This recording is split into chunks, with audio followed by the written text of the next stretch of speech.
आज Doubtnut app download करें। Doubtnut पर अपने सभी गणित, रसायन विज्ञान, भौतिक विज्ञान और जीव विज्ञान के डाउट्स का करो सफाया। बस प्रश्न की फोटो खींचो, एक ही प्रश्न को क्रॉप करो और तुरंत वीडियो सोल्यूशन पाओ।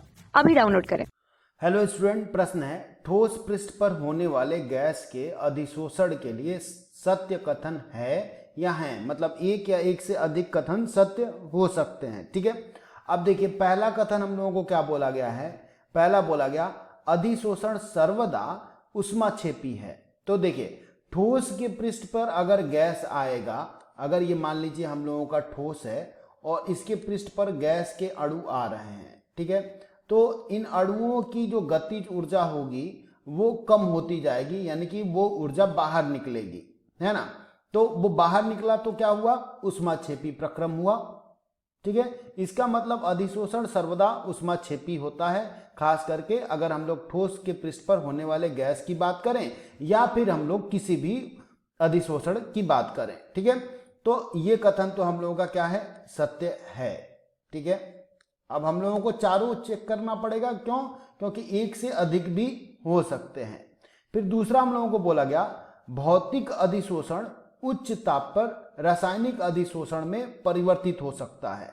तो देखिए हम लोगों को पता है भौतिक अधिशोषण में क्या होता है, जो अधिशोषक होगा यानी कि ठोस और जो गैस है, इन दोनों के मध्य किस प्रकार का बंध बनता है, तो वान डेर वाल बंध बनता है।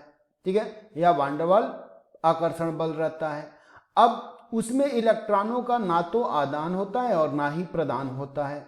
ठीक है, लेकिन अगर हम लोग ताप बढ़ाते जाएं तो इलेक्ट्रॉन क्या होगा, इलेक्ट्रॉन देने या लेने की प्रक्रिया जो होगी वो हो सकती है ताप बढ़ाने पर। क्यों, क्योंकि अगर सक्रियण ऊर्जा के बराबर ताप मिल जाएगा तो इलेक्ट्रॉन जो है वो बाहर निकल सकता है, यानी कि रासायनिक अधिशोषण में परिवर्तन बिल्कुल हो सकता है अगर भौतिक अधिशोषण है तो उसका ताप बढ़ाया जाए तो। ठीक है, यानी कि ये भी कथन हम लोगों का क्या हुआ, सही हुआ।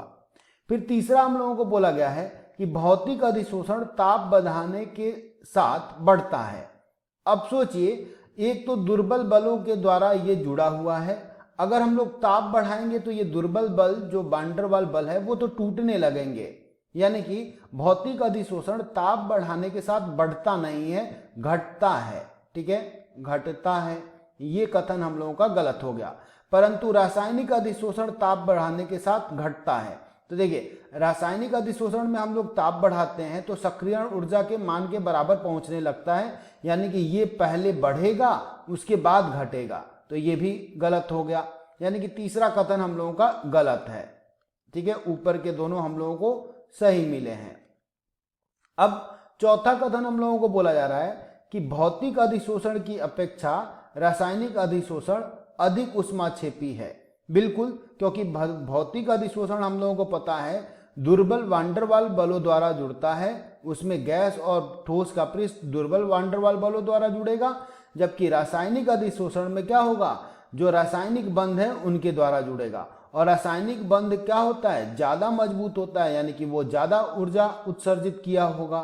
ठीक है, यानी कि ये भी कथन सही हुआ, परंतु यह अधिक सक्रियण ऊर्जा के कारण मंद गति से होता है। तो ये भी बात बिल्कुल सही है, क्योंकि सक्रियण ऊर्जा जो है वो गैसों की जो अणु है उनकी ऊर्जा या ठोस पृष्ठ है उसकी ऊर्जा से बहुत अधिक होता है, इस वजह से ये मंद गति से चलता है, यानी कि ये भी कथन हम लोगों का क्या है, सही है। ठीक है, और इसी वजह से देखिए एक को छोड़कर, कौन सा, तीसरे वाले को छोड़कर बाकी के तीनों कथन यहाँ पर हम लोगों को सही मिल रहे हैं। इस वजह से हम लोग क्या कर लेंगे, उत्तर चुन लेंगे पहला, दूसरा और चौथा विकल्प, क्योंकि हम लोगों को पूछा गया था सत्य कथन। ठीक है, धन्यवाद। कक्षा 6 से 12वीं से लेकर नीट, IIT, JEE वो एडवांस के लेवल तक 1 करोड़ से ज्यादा छात्रों का भरोसा। आज ही डाउनलोड करें डाउटनेट ऐप या व्हाट्सएप करें अपने सारे डाउट्स 8400 400 400 पर।